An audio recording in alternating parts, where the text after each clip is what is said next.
There you go. See the red.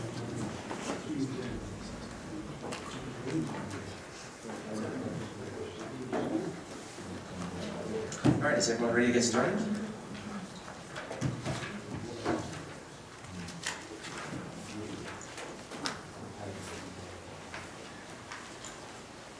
Okay, I'd like to call the special committee of the whole meeting to order on Tuesday, February 2nd.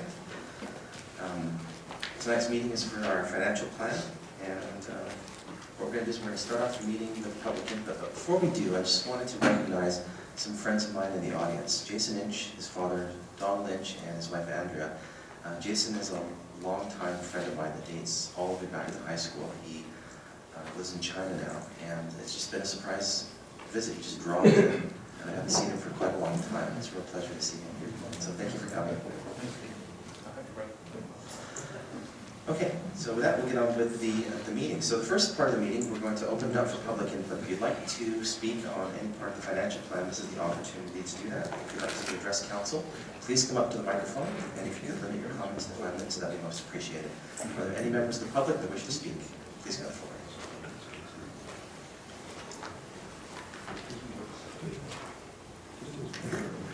Good evening, my name is Art Beck, B-E-C-K. I live at 3544 James Heights. And I will be speaking tonight on behalf of the Quadra Cedar Hill Community Association. The process.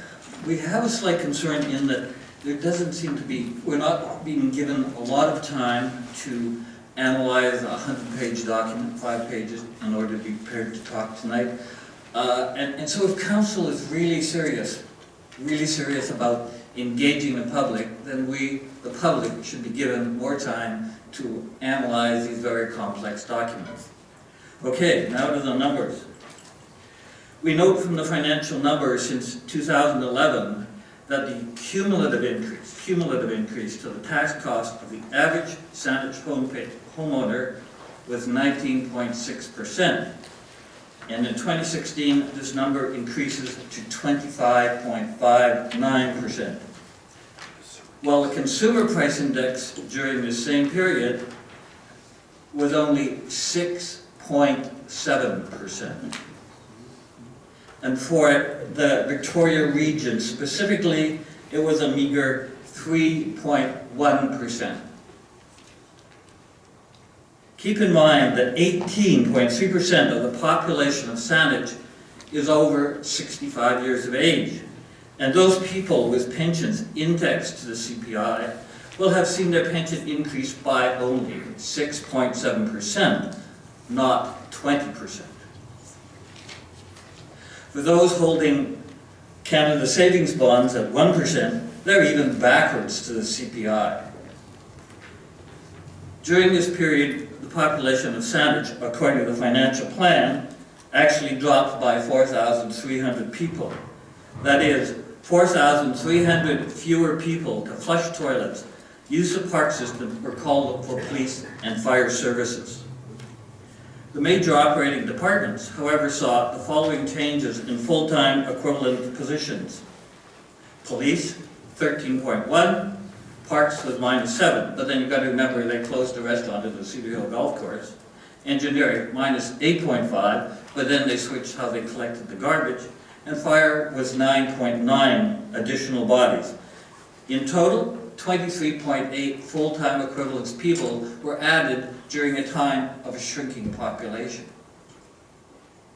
Looking at the level of expenditure for capital major, sewer and water has a percent increase during that period of 35%.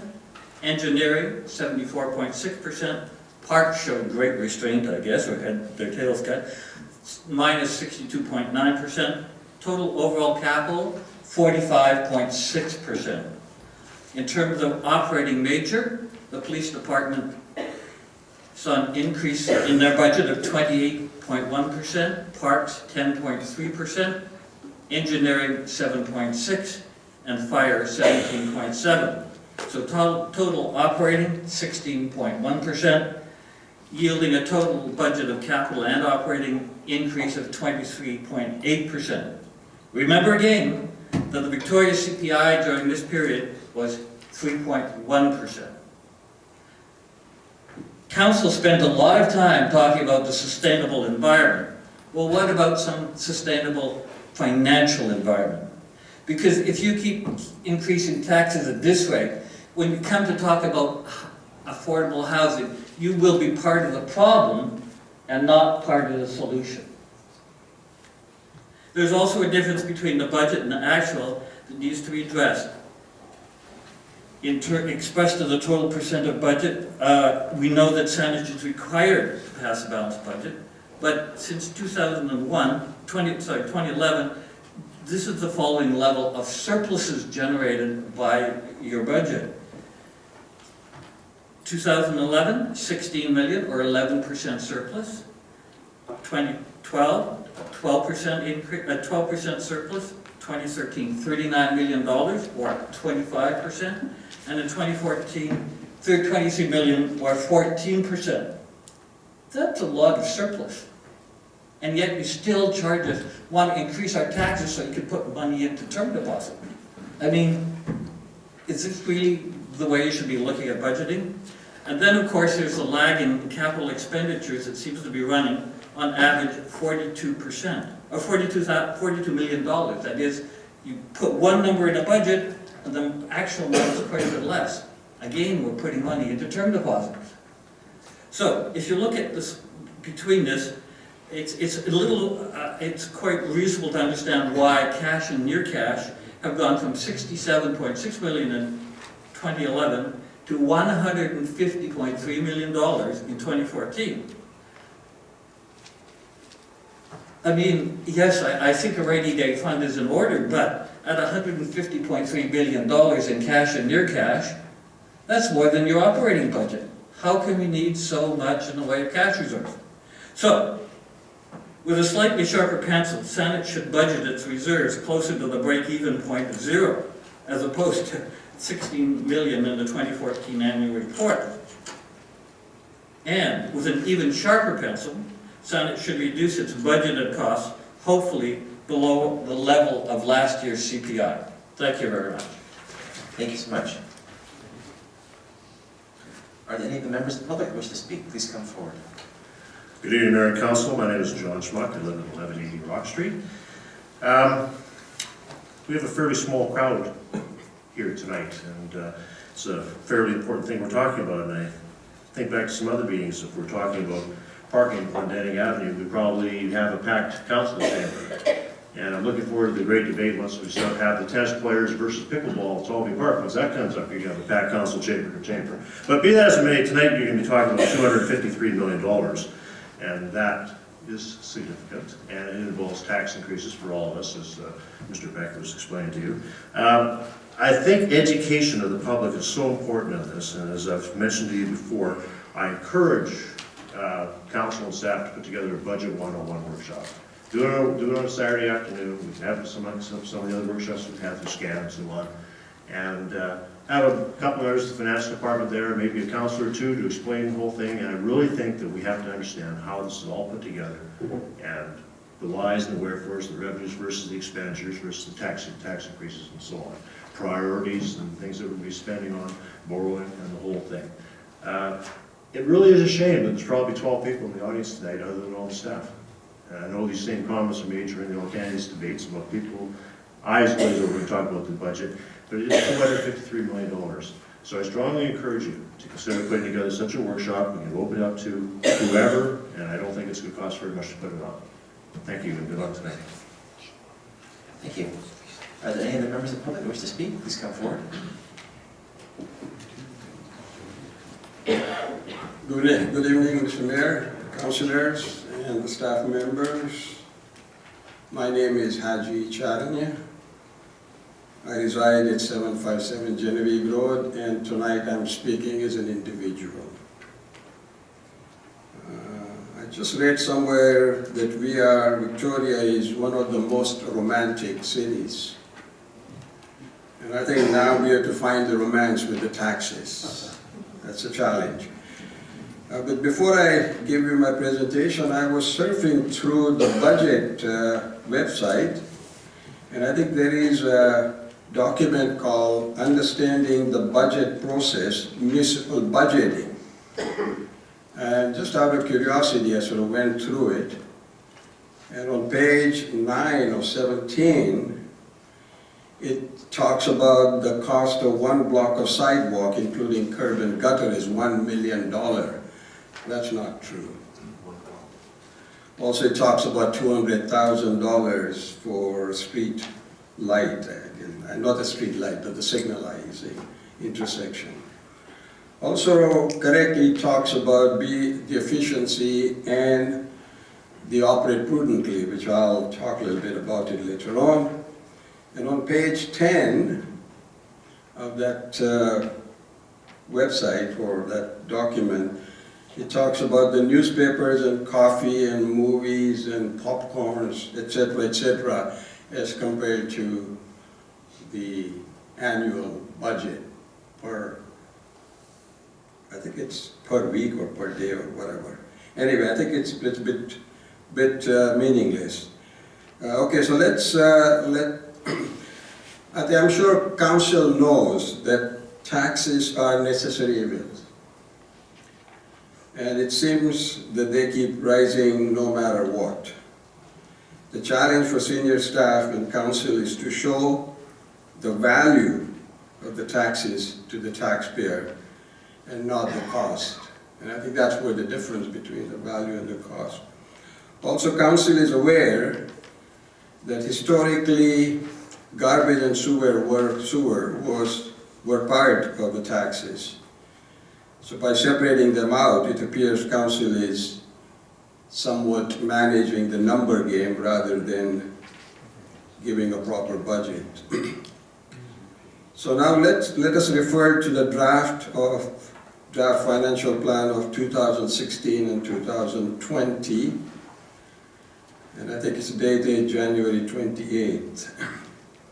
I think it's a fairly comprehensive document. As somebody said, over 105 pages. So I have to thank staff for putting so much energy and resource into preparing this document. So I'll give you a few of my observations and comments. Please note that our 2016 budget projection is $250 million, 251,535,000. That works out to be about $2,280 per capita, and something like about $5,000 or $7,000 for an average family. It's not very clear whether the garbage and sewer are included in that $251 million. I'm assuming that they are. But what I'm hearing with respect to the new sewer treatment system, I think we'll be looking at much greater portion of the taxes going into the new sewage system if we approve $1.1 billion. So God help us, or watch out, folks. On page 6, it talks about 315,000 increase in sewer system operating in capital cost. So I just made a note of that. It just talks about the increase.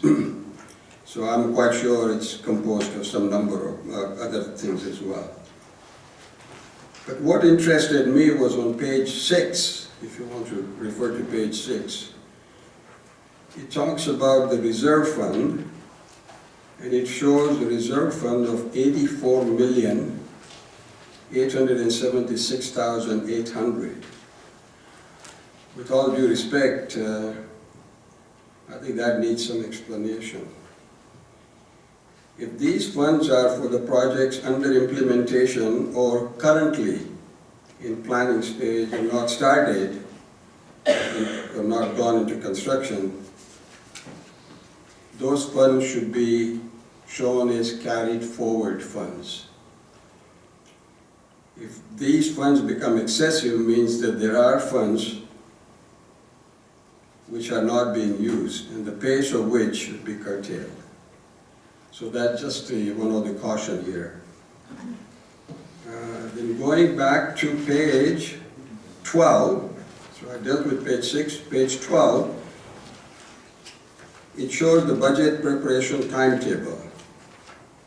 And And I think I've said before, and I recommend again, that the community input and priorities be sought out in September, October of the previous year. Because once you get into February, March, I don't think council is very effective in altering the budget, except the community grants or something trivial. Haji, would you mind wrapping up your comments? I was just hoping you would give me a little bit more A time. little more time, go ahead. Thank you, sir. Okay, let me just get to the, I recommend council should. Okay, I was looking for a summary of an affordable housing funds. I think Saanich accumulates housing funds from different developers per unit. And I need to see what is being collected and where it's being spent. Now that I've been put under warning here, I'm not going to, I think in terms of the efficiency and in terms of the prudency, I don't want to use the amalgamation word, but I think senior staff members and council has some responsibility of reviewing the efficiency, reduce or eliminate redundancy and duplications, including relying on short-term help and outsourcing and contracting if necessary.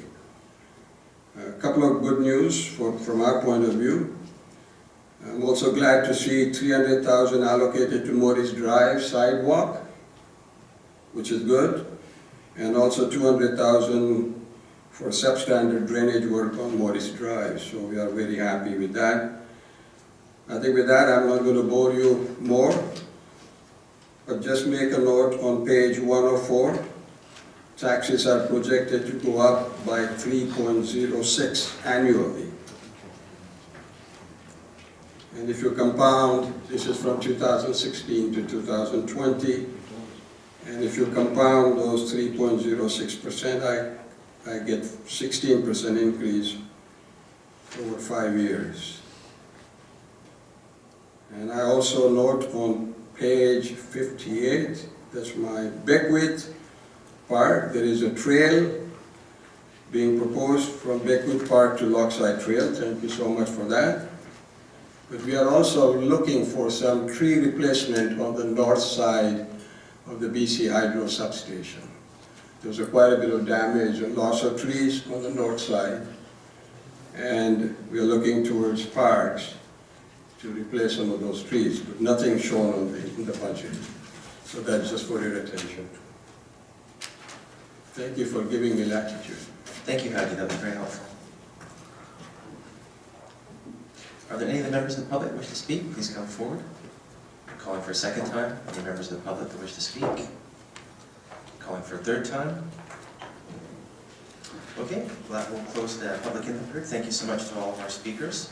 And with that, we'll move to item 2 on our agenda, the introduction of the draft financial plan. And for that, I will look towards our Director of Finance.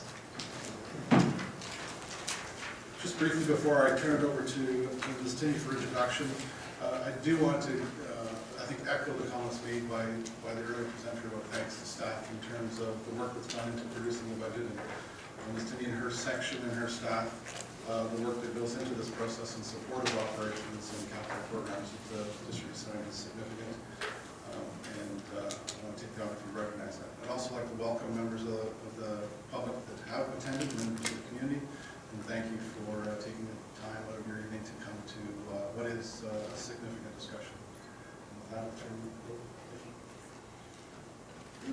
over. All right, so I have, as in previous years, a PowerPoint presentation to give an overview of some of the considerations that went into development of the financial plan, provide some details and context. We also have our sustainability coordinator who will do the GHG update, and then directors are in attendance to walk through the various operational budgets. Capital budgets will be at the next meeting on the 23rd, so we'll be focusing on operational departmental budgets this evening. So as just stated, we've got 2 meetings scheduled for the departmental presentations tonight and again on February 23rd.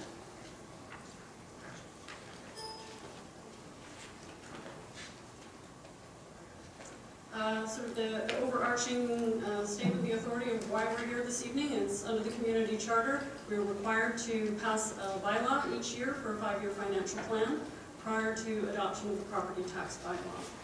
And as we all know, our budget must be balanced. And so we have presented you with a balanced budget for 2016 to 2020.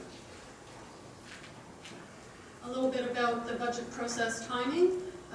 The process starts really in July, started in July of last year. Budget guidelines were reviewed by council. From August through to December, staff work on their departmental plans in support of the strategic plans and start to prepare their budgets, and they are submitted to finance by the end of October. From October and November, December, and January, finance staff compile the information, discuss with the various departments to finalize the information. The final review, the finance director and chief administrative officer review the documents and make any adjustments within the month of January, and then we are ready for February to present.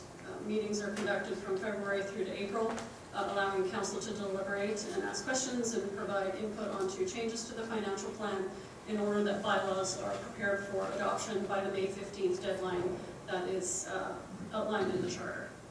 So that's the process. We get a break in June and then we start again in July of the next year. So I'm going to go through a variety of things in this presentation, a little bit about the environmental scan, some of the overarching principles that have been long-standing at Saanich. I'm going to talk a little bit about the public input that we do have on our financial situation that have come in via the business and citizen surveys. I'm going to talk a little bit about taxation and CPI. That is an issue that comes up at each financial plan meeting. So I thought we would have a little discussion, reiteration of the report that came forward to council last summer on some of the reasons why there are differences. I'll talk a little bit about some of the other revenue impacts, the budget guidelines that this document was prepared based on, and then we'll go into some of the details of the financial plan. So our environmental scan includes tax sensitivity, the various revenue pressures that the district faces, the infrastructure deficit. That's been a long commitment from councils to deal with the infrastructure deficit. This financial plan continues on that path. Demands for new infrastructure. Each year we do new projects and we are aware of the pressures from the community for amenities that they seek for us to add. The overall cost, the inflationary costs, both CPI and construction cost indexes are what impact a municipality significantly. Looking at aging population, we've seen with some of the strategies coming through Parks and Recreation, dealing with the impacts of an aging population, and also our ever-growing range of responsibilities and legislative requirements. So these are the things that all impact the preparation of the financial plan. Our overall arching principles to do with long-term financial sustainability. So we ensure adequate funding for the services and infrastructure that the services we pertain. What's the word? Provide, that's the word. And the infrastructure we maintain, none of us combining those two words. Access to diversified sources of revenue where possible. Manage our expenditures and contain costs and be efficient. Provide for contingencies. That's an important part of a municipal operation, is for providing for those unexpected emergencies that can come up. And manage our business risks. Corporate risk is something we certainly need to manage and operate prudently. We also need to maintain reserves for the future. That is an important part of a capital program, and again, providing for risks in the future. And then also to use our ability to borrow and finance through debt in a strategic manner.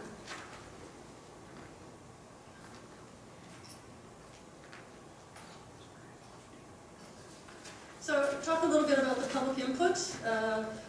Currently, Saanich's main public consultation tool is the citizen and business surveys, and they provide some feedback for us on the level of services that Saanich provide. So just a little bit of data. This is a numbers night, so I'll give you some numbers. During the surveys, 603 interviews were conducted. So these are random telephone interviews, so they give us a good broad section of the population to give us this information. And margin of error, 3.9% at 95% confidence level. So statistically sound.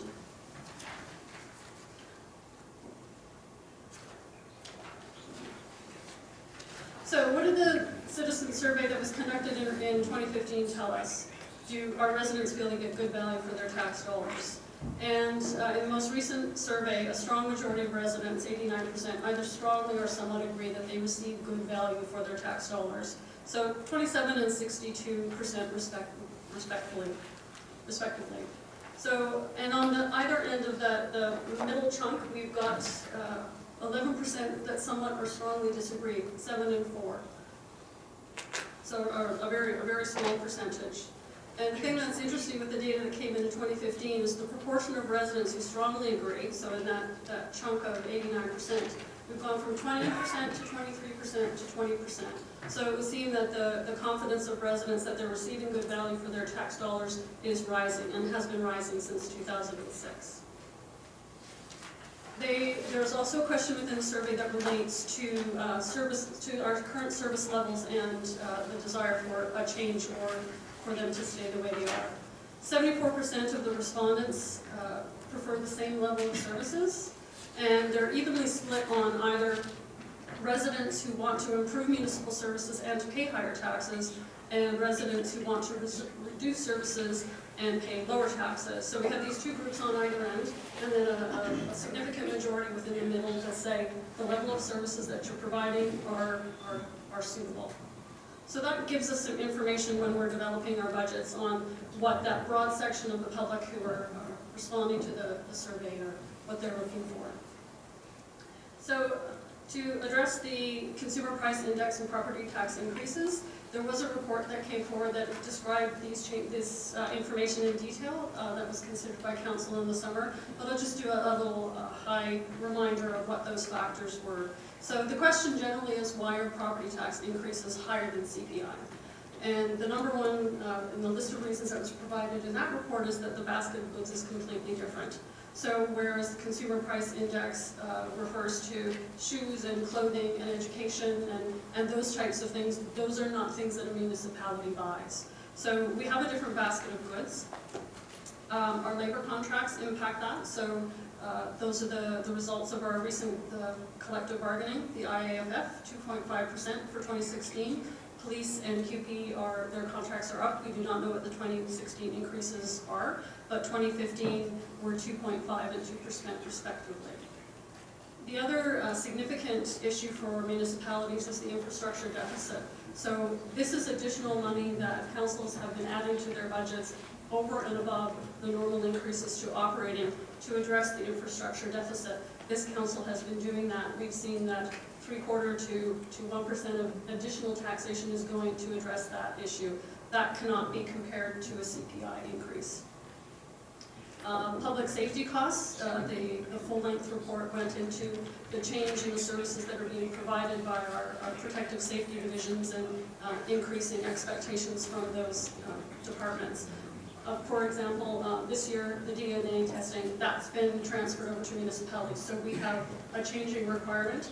We have an additional expenditure directly related to a service that's being transferred over to us. And also the last difference between CPI and what we're looking at when we develop a municipal budget are the new services. So for example, in this year's budget, council just adopted a youth strategy. Those are new services requiring additional costs.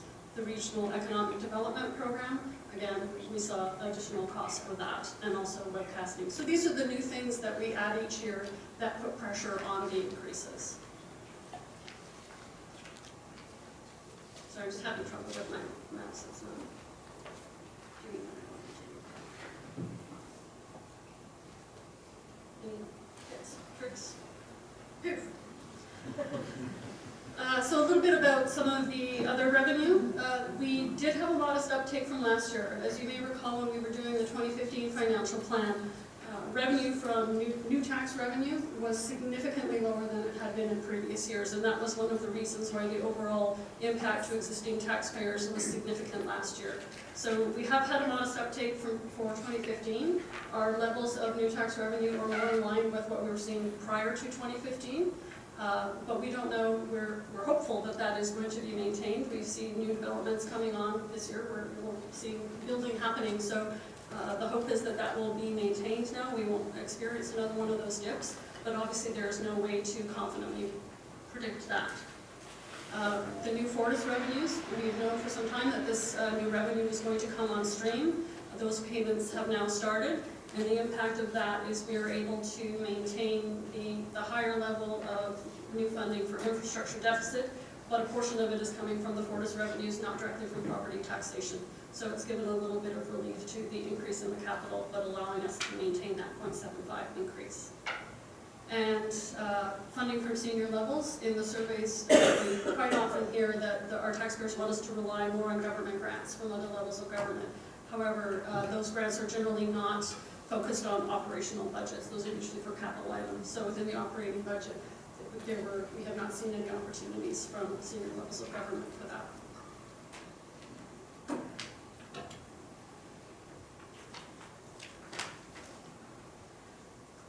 The budget guideline was considered by council in 2015, and this is sort of a little bit of a wordy slide, but these were the basic premise behind the departments developing their budget. So exclusive of personnel costs, where we have contracted increases required to the budget, those are incorporated.